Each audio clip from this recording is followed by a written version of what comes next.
चलें जी, गुड हो गया। आज का हमारा टॉपिक है डीएलसी। डीएलसी होती है differential leukocyte count. Differential leukocyte count में क्या आती है? ल्यूकोसाइट व्हाइट ब्लड सेल्स की काउंट। व्हाइट ब्लड सेल्स दिखने में कैसे हैं, तादाद में कितने हैं, क्या ये नॉर्मल हैं, क्या अब नॉर्मल हैं, एक एक चीज स्पेसिफाई करते हैं हम डीएलसी के अंदर। डीएलसी से हमें क्या पता लगता है? मैं कहती हूँ तकरीबन हमारी बॉडी की मैम आवाज नहीं आ रही। % से ज्यादा। मेरी आवाज नहीं आ रही? आवाज क्यों नहीं आ रही भाई?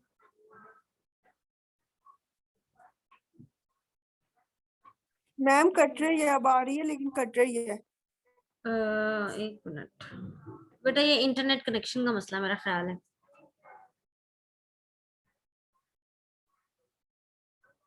जी,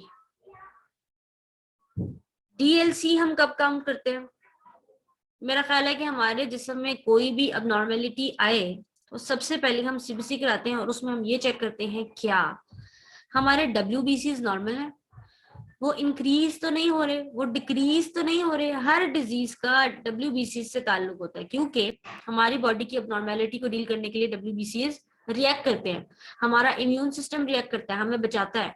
या तो वो इंक्रीज कर जाता है या फिर वो लड़ लड़ के बेचारा डिक्रीज हो चुका होता है। हमें उस सिचुएशन को देखना होता है कि हो क्या रहा है,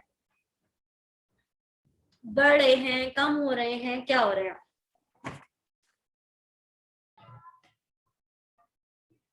जी, आप लोगों को स्क्रीन नजर आ रही है? No ma'am. अच्छा जी, एक मिनट रुके, मैं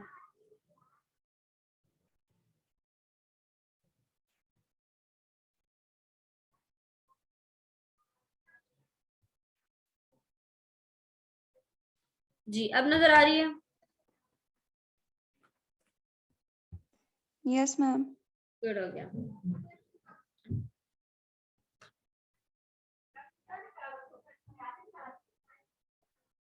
जी ये देखें, ये न्यूट्रोफिल्स हैं, इयोसिनोफिल्स हैं। इनकी नॉर्मल अपीयरेंस हमें याद करनी है। नॉर्मल अपीयरेंस याद होगी तो हम बता सकते हैं कि अब नॉर्मली ये कैसे दिख रहे थे या ये अब नॉर्मल हैं। बाइलोब्ड, मल्टीपल लोब्ड, कैसा इसका न्यूक्लियस है, अपीयरेंस क्या है, अंदर ग्रैन्यूल्स हैं कि नहीं है, हर एक की अलग अलग स्पेसिफिकेशन है। अब डीएलसी है क्या? हमारी रिलेटिव परसेंटेज है व्हाइट ब्लड सेल्स की। ये हमें पता लगे हमारा डब्ल्यूबीसी काउंट अब नॉर्मल तो नहीं है उसमें। और दूसरी बात ये कि हमने देखना है इसकी फॉर्मेशन, इसकी मॉर्फोलॉजी, कि उनकी अपीयरेंस कैसी है। उससे हमें पता लगेगा एक्चुअली डिजीज कौन सी है। अब आते हैं ग्रेन्युलोसाइट्स। इनकी ग्रेन्युलोसाइट्स में हमारे पास कौन कौन सी चीजें आती हैं, आप लोगों को पता होगा कौन कौन सी ग्रेन्युलोसाइट्स हैं? मैम यूसुलोफिल्स होता है, बेसोफिल्स होते हैं। और कि दो होते हैं बस? नहीं मैम, एक थर्ड भी होता है, मुझे याद नहीं आ रहा। अच्छा, इयोसिनोफिल देखिए जी, सेल डायामीटर 12 से लेकर 15, न्यूक्लियस बाइलोब्ड, क्लम्प्ड क्रोमैटिन, साइटोप्लाज्म इसका क्रिम्सन रेड ग्रेन्यूल्स। अच्छा, ये स्पेसिफिकेशंस आपको एक सेल की दिखाने का मकसद ये है कि आपको पता लगे आपने किस हिसाब से उस सेल को देखना। मतलब देखो, अगर हमारे पास इयोसिनोफिल की नॉर्मल रेंजेस हैं और हमें पता है कि वो किस तरह से दिखता है, वो हमें पता है बाइलोब्ड आएगा नजर, उसके अंदर क्लम्प्ड क्रोमैटिन नजर आएगा, ठीक है, और साइटोप्लाज्म में उसकी रेड ग्रेन्यूल्स नजर आएंगी। नॉर्मल रेशो इसकी क्या होगी कि 1 to 6 प्रेजेंट होंगे, और काउंटर के ऊपर आपको 40 से 400 नजर आ रहे होंगे। काउंटर क्या है ये अभी मैं आपको बताती हूँ। तो इस तरह एक सेल की स्पेसिफिकेशन हमें याद होनी चाहिए कि जब हमने उसको देखना है क्या वो बाइलोब्ड है कि नहीं, क्रोमैटिन है कि नहीं, उसका डायमीटर कम है ज्यादा है, नॉर्मली इतने प्रेजेंट हैं कि नहीं है। इस तरह करके हर सेल का, हर ग्रेन्युलोसाइट का अलग अलग अपीयरेंस का पूरा चार्ट होता है। अब एक ग्रेन्युलोसाइट्स में अगर हम देखें तो लिम्फोसाइट्स आ जाते हैं और मोनोसाइट्स आ जाते हैं। लिम्फोसाइट्स में क्या है, 9 to 12 माइक्रोमीटर है और लार्ज में 12 to 16। न्यूक्लियस लार्ज होगा जिसने अंदर की सारी जगह फिल की हुई होगी, क्लम्प्ड क्रोमेटिन इसके अंदर मौजूद होगा।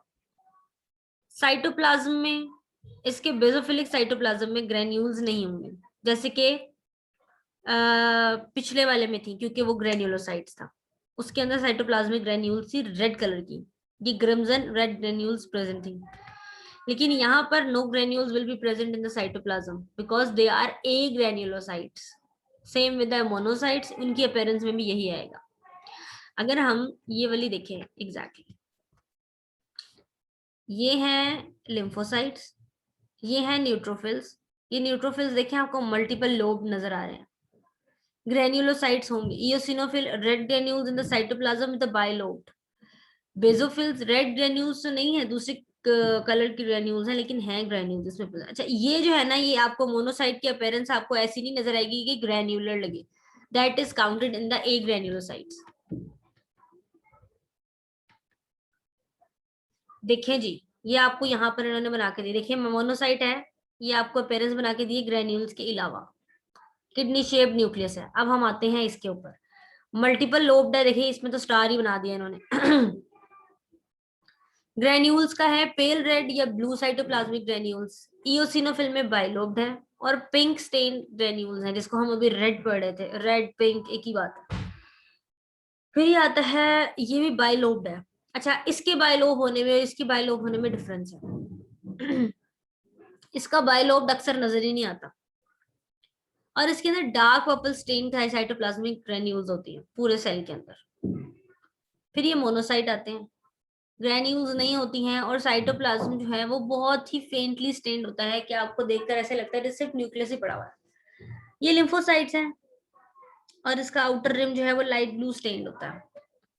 अब WBC काउंट हम करते क्यों हैं? Number of white blood sales को देखने के लिए हमारे ब्लड के अंदर। WBC को ल्यूकोसाइट भी कहते हैं, इसीलिए हमारे इस टेस्ट का नाम है differential leukocyte count. Leukocyte actually क्या करते हैं, हमारी बॉडी के इन्फेक्शन से फाइट करते हैं। 5 मेजर व्हाइट ब्लड सेल्स हैं हमारे पास, बेसोफिल है, इयोसिनोफिल है, लिम्फोसाइट्स है, मोनोसाइट्स है, न्यूट्रोफिल्स है। अब लिम्फोसाइट्स में आगे से टाइप्स आती हैं, T cells, B cells, natural killer sales.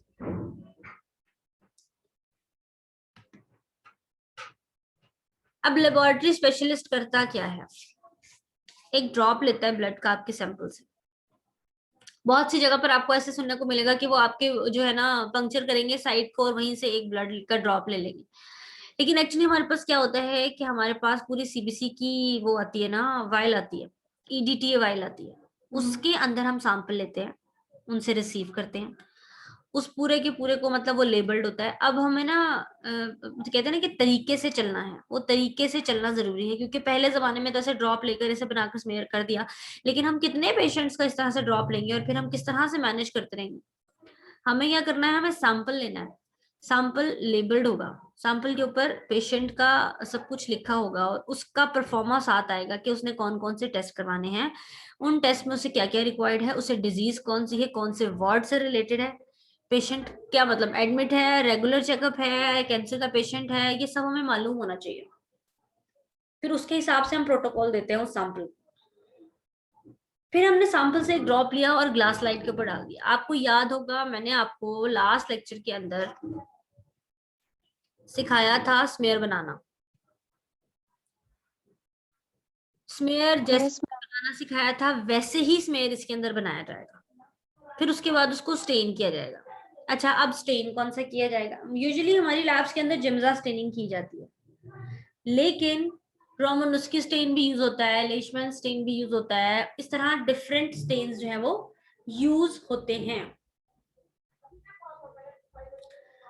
Lab specialist जो हैं वो, जिसमें हम कहते हैं हेमाटोलॉजिस्ट हैं, वो क्या करते हैं, वो इसको काउंट करते हैं, WBCs को काउंट करते हैं। अब WBCs को काउंट करने के लिए ना एक खास काउंटर होता है, जिसके जरिए से ये काउंट करते हैं। आगे जाके मैं आपको वो काउंटर भी दिखाती हूँ।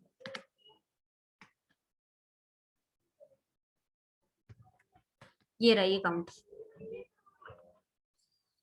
अगर आप देखें तो आपको ये बटन नजर आ रहे हैं, 1 2 3 4 5 6 7 8। इन बटन्स के अंदर ऊपर ये देखिए, ये ना सेल्स बने हुए हैं, इयोसिनोफिल, बेसोफिल, ये पूरे सेल्स बने हुए हैं जिसको हमने देखना है। मेरा एक और इमेज ये देखें, ये बेजोफिल का काउंटर, इयोसिनोफिल का काउंटर, ये माइलोसाइट्स का, ये जुवेनाइल का, ये स्टिम्ड का, सेगमेंटेड का, लिम्फोसाइट्स का, मोनोसाइट्स का टोटल काउंट। ये काउंटर मैम इसमें न्यूट्रोफिल्स का काउंट नहीं है। किसका नहीं है? मैम न्यूट्रोफिल्स का। न्यूट्रोफिल्स की टाइप्स आ गई ना बेटा। देखो यहाँ पर यहाँ पर वो बोले एक ग्रेन्युलोसाइट और ग्रेन्युलोसाइट वाला थोड़ी है। ये बेजोफिल आ गई, इयोसिनोफिल आ गए, ये रे लिम्फोसाइट्स, ये रे मोनोसाइट्स। अब कौन सा मिसिंग है? Ma'am neutrophils. न्यूट्रोफिल्स। तो अब न्यूट्रोफिल्स की क्या है? ये 3। आई समझ कौन सी वाली शेप यस के? मैम। फिर उसके हिसाब से हम इनको काउंट करते हैं। अच्छा वैसे ये आपके सेक्शन में नहीं आता, लेकिन फिर भी आपको पता होना चाहिए कि ये काउंटर है जो कि यूज होता है। आप अगर हेमाटोलॉजी लैब में प्रैक्टिकल करने जाएंगे तो आप देखेंगे वहां पर डॉक्टर्स बैठे ये काउंट कर रहे होते हैं। रोज सुबह रिपोर्ट्स आती है, उन्होंने काउंट करना होता है, बेजोफिल इतने, इयोसिनोफिल इतने। अगर इनमें कुछ नजर आ रहा है तो उसमें से कुछ कर दिया, नहीं तो नहीं नजर आ रहा तो अल्लाह अल्लाह खैर से अल्लाह। मोनोसाइट्स इतने, लिम्फोसाइट्स इतने। अब क्या होता है, हमने रोमन उसकी स्टेन, ठीक है, हमने जिम्जा स्टेन, जो भी टेक्निक आपने राइट स्टेन या कोई भी स्टेन आपने यूज किया है, उस स्टेन के हिसाब से आपने उसको प्रोटोकॉल दिया, और उस प्रोटोकॉल के बाद जितनी देर ड्राई होना है रखा, और उसके बाद उसको ऑटोमेटेड सेल काउंट की तरफ लेके आ गए। अब ये आया एक चार्ट। एक्चुअली पहले जब काउंटर प्रेजेंट नहीं था ना, तो हम देखते थे और साथ हमारे साथ एक चार्ट रखा होता था। मतलब ये कि एक स्लाइड का एक परफॉर्मा, ठीक है।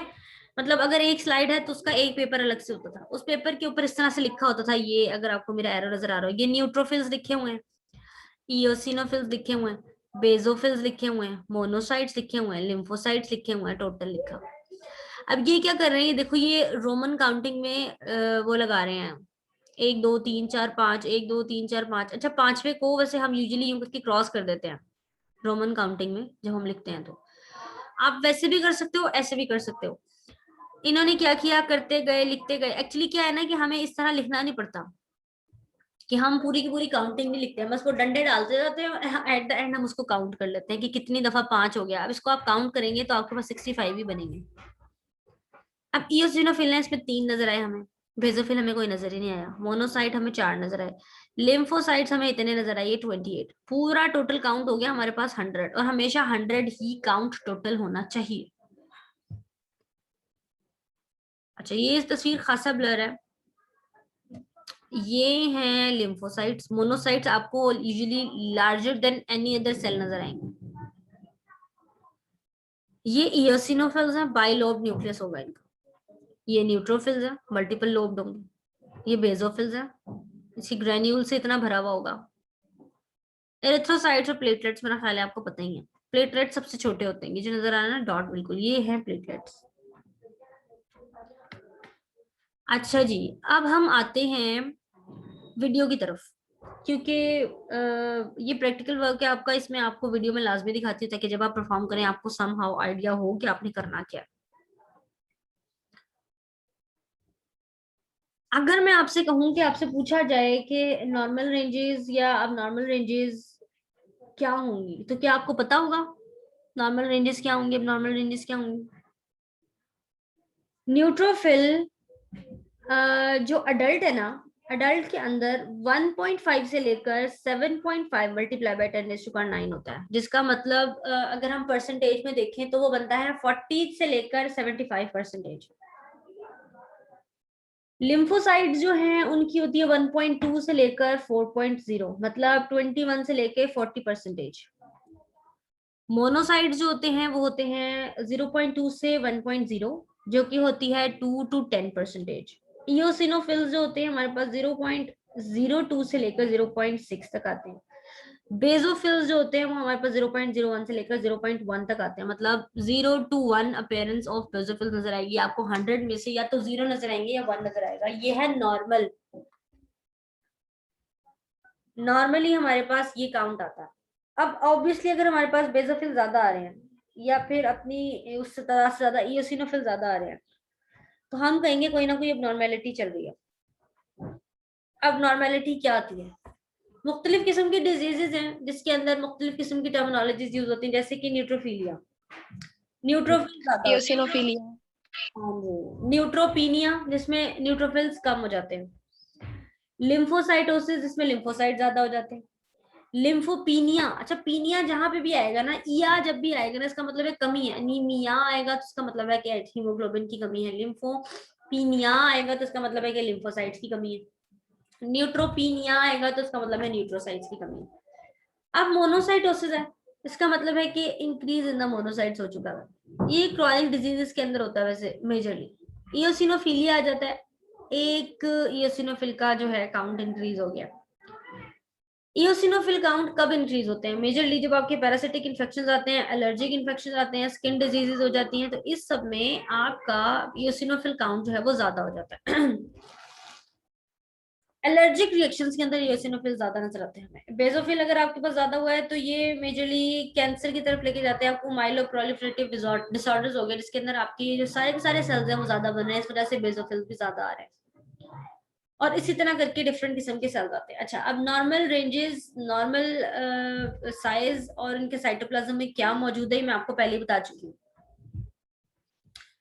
अब नॉर्मल में हमारे पास आते हैं कई किस्म के, मतलब मैं आपको भी कह रही थी ना कि हम इसके अंदर अपीयरेंस देखते हैं कि क्या ये मतलब इनकी शेप नॉर्मल है।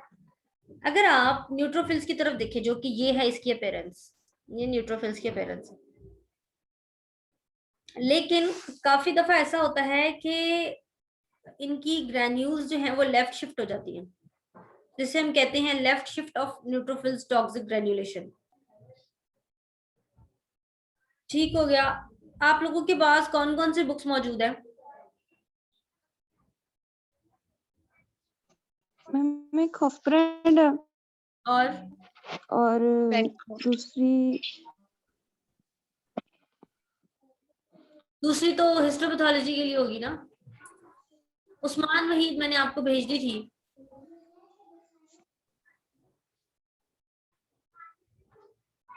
आप लोगों के पास मोनिका है? No ma'am, no ma'am. Then have it. Monica best book है आपके स्टेन्स के लिए, आपके काउंट्स के लिए। मोनिका से अच्छी कोई बुक नहीं है, क्योंकि जितना अच्छा इलाबोरेट मोनिका में किया हुआ है, टेबल्स बनाकर टू द पॉइंट, उतना अच्छा किसी बुक में नहीं किया हुआ। तो मोनिका को प्लीज पकड़ ले, ये आपके सेकेंड ईयर में भी काम आएगी हीमेटोलॉजी सेक्शन के अंदर, और थर्ड ईयर में भी काम आएगी माइक्रोबायोलॉजी सेक्शन के अंदर। मोनिका आप डाउनलोड भी कर लेंगे, आपको मिल जाएगी बहुत आराम से। आप लिखोगे ना district laboratory practice in tropical countries by Monica, तो आपको बड़ी इजीली मिल जाएगा, तो वो आप वहां से डाउनलोड कर लें। फिर जब आपकी जब भी क्लासेस स्टार्ट होंगी तब आप लोग खुद से खरीद लीजिएगा। वैसे जो लोग लाहौर में मौजूद हैं उनकी इतला के लिए अर्ज है कि इलामा इकबाल मेडिकल बुक स्टोर है, उससे आप फोन पे बुक्स ऑर्डर करवा सकते हैं, वो बुक्स घर देके जाते हैं। तो मैम आप प्लीज इसकी पिक्चर भेज दें, अगर आपके पास है तो फिर हम मंगवा लेंगे। क्या बुक की पिक्चर भेज दूं? मैं आपको बुक का नाम भेज, जी। बिकॉज बुक का जो है फ्रंट पेज वो चेंज होता रहता है, एडिशन नए नए आते रहते हैं ना। मैं बुक का नाम भेज देती हूँ। Okay ma'am.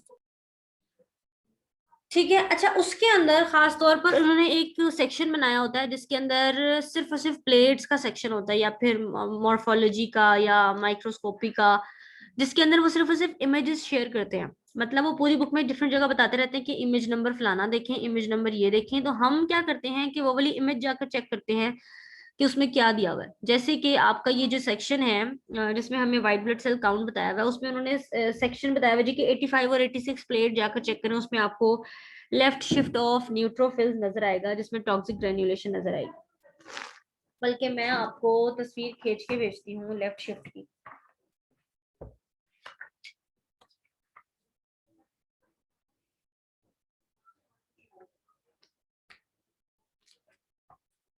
ये खासा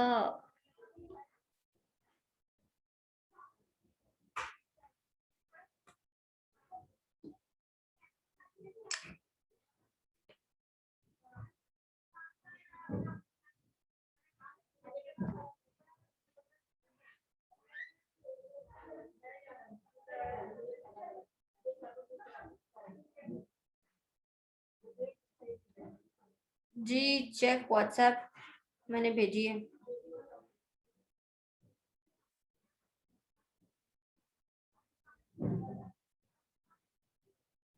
रिसीव्ड और नॉट?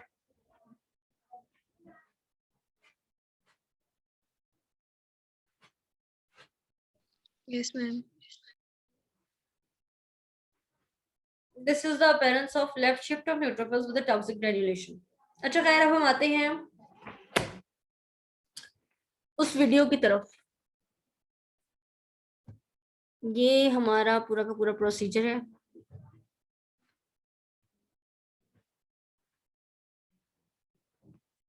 अब आप लोगों ने गौर से देखना है। नजर आ रही है आपको मेरी स्क्रीन?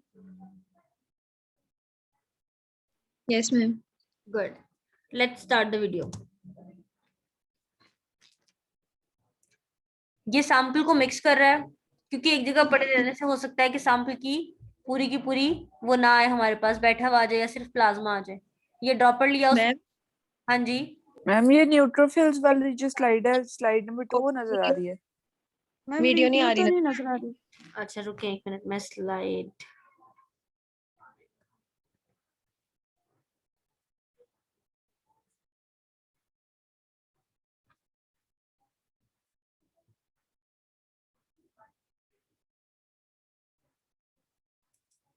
अब नजर आई? यस मैम आ रही है। गुड। ये बंदा सैंपल को मिक्स कर रहा है। मिक्स करने का मकसद ये होता है ताकि ये इसका प्लाज्मा अलग ना हुआ हो, सारा का सारा काउंट जितना भी है इस सैंपल का वो हमें पूरा का पूरा एक ड्रॉप के अंदर मिल जाए। ये उसने ब्लड का एक ड्रॉप ले लिया। दूसरी स्लाइड ली उसने।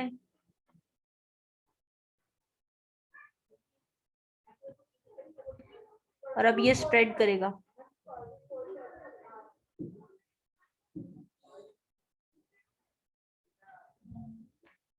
ये इसने बना दिया स्मेयर।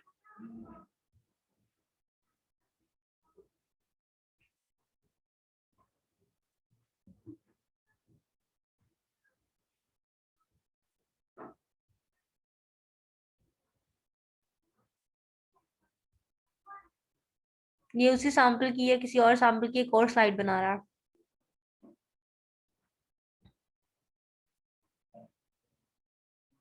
ये थिन स्मेयर है, अगर आप देखें तो बहुत थिन स्मेयर है। एक होता है थिन स्मेयर, एक होता है थिक स्मेयर। यूजुअली हम प्रेफर करते हैं थिन स्मेयर, क्योंकि जहां पर ओवरलैपिंग हुई भी हो ज्यादा सारे सेल्स की तो हमें समझ नहीं आता। ये लेबल कर रहा है, वो भी थिक एंड को लेबल कर रहा है, क्योंकि थिन एंड से हमें देखना होता है, हमें थिन एंड की मॉर्फोलॉजी चेक करनी होती है, क्योंकि जहां पर सबसे थिनेस्ट एंड होता है ना, वहीं से सारे के सारे सेल्स नजर आते हैं। अब ये इसने किया फिक्सेशन, मेथनॉल के अंदर ये डालेगा 3 to 5 मिनट्स। इनके अंदर रैक्स बने हुए होते हैं ताकि स्लाइड्स आपस में मिल ना सके। इसके अंदर मुझे रैक नजर नहीं आ रहे, लेकिन यूजुअली इसमें रैक्स होने चाहिए।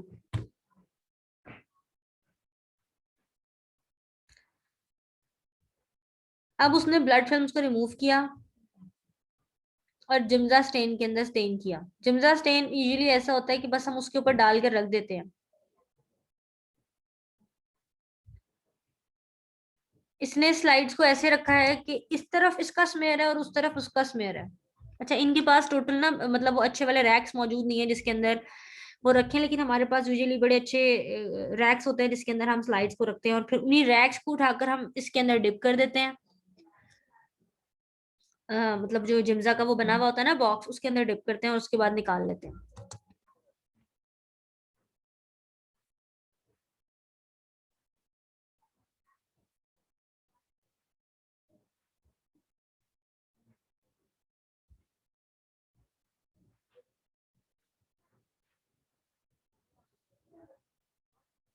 अब वो डीएलसी टेबल तैयार करने का कह रहा है, लेकिन हमारे पास इलेक्ट्रिक काउंटर्स होते हैं। ये देखिए इसने डीएलसी टेबल बनाया है।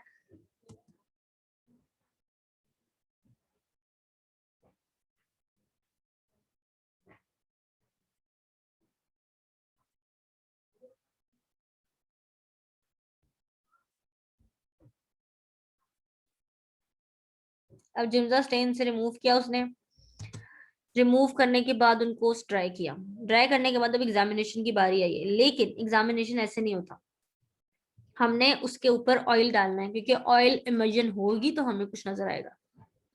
तो ये सिडार ऑयल डाला उन्होंने उसके थिन एंड पर, और उसके बाद उसको एग्जामिनेशन शुरू किया ऑयल इमर्जन लेंस के अंदर।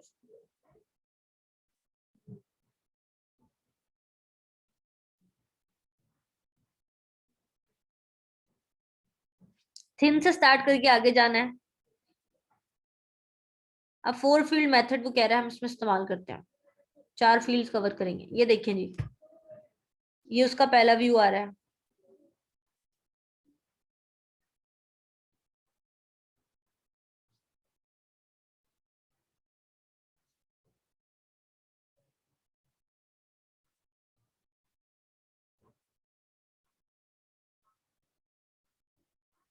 जिसमें आपके छोटे छोटे डॉट्स नजर आ रहे हैं ये सारे प्लेटलेट्स हैं, जो पर्पल कलर के स्टेन नजर आ रहे हैं ये सारे के सारे व्हाइट ब्लड सेल्स हैं।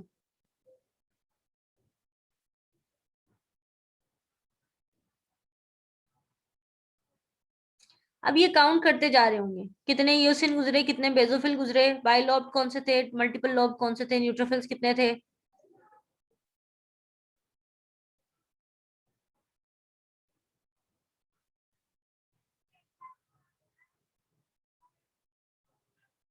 अब ये हर जगह से फील्ड्स कवर कर रहे हैं, इसको फील्ड कवर करना कहते हैं। 100 ल्यूकोसाइट तकरीबन आपने काउंट करने हैं, और 100 में आपने बताना है कि कितने, मतलब आपने पूरा टोटल काउंट देखना है, आपने कितना करना है, आप काउंट करते जाएंगे और आपको पता लगेगा जी अब मैंने 100 काउंट कर लिया, और 100 में से कितने कितने थे, 60 इतने थे, 40 इतने थे, या फिर 60 इतने थे, 20 इतने थे, 10 इतने थे।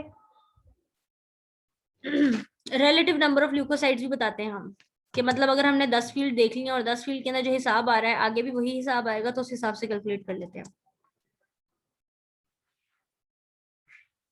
अब ये देखिए इसने लिम्फोसाइट बताया जी 67, न्यूट्रोफिल इसने बताया 27, बैंड सेल 1 था, बेसोफिल कोई भी नहीं था, इओसिनोफिल 2 थे, मोनोसाइट 3 थे। इसने ये टोटल करके इसका पूरा का पूरा टेबल बना दिया।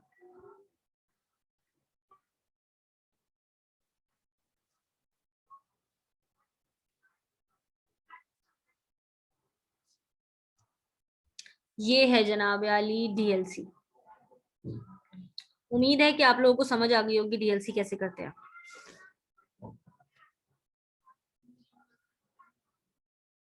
जी क्लास सो गए आप लोग?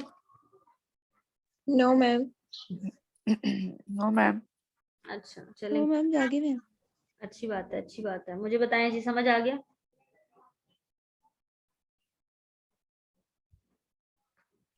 Yes ma'am. जी पक्की बात है कि समझ आ गया? Yes ma'am. Yes ma'am. अच्छा चलें ठीक है, फिर इसी के साथ हम क्लास खत्म करते हैं। वैसे भी हम मेरा एक इस टॉपिक से रिलेटेड नहीं, मेरा वैसे एक क्वेश्चन है।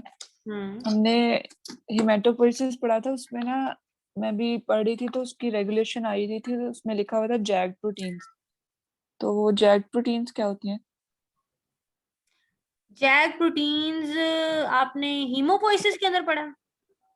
जी, हीमोपोइसिस, इसकी रेगुलेशन में आया हुआ था, एक मिनट में आपको अच्छा बताती अच्छा हूँ। अच्छा अच्छा अच्छा अच्छा अच्छा। आपने मेरा ख्याल है उस इमेज को नहीं देखा, उसके अंदर एक डायग्राम है, हॉफ ब्रांड के अंदर एक डायग्राम भी है जैग प्रोटीन से रिलेटेड।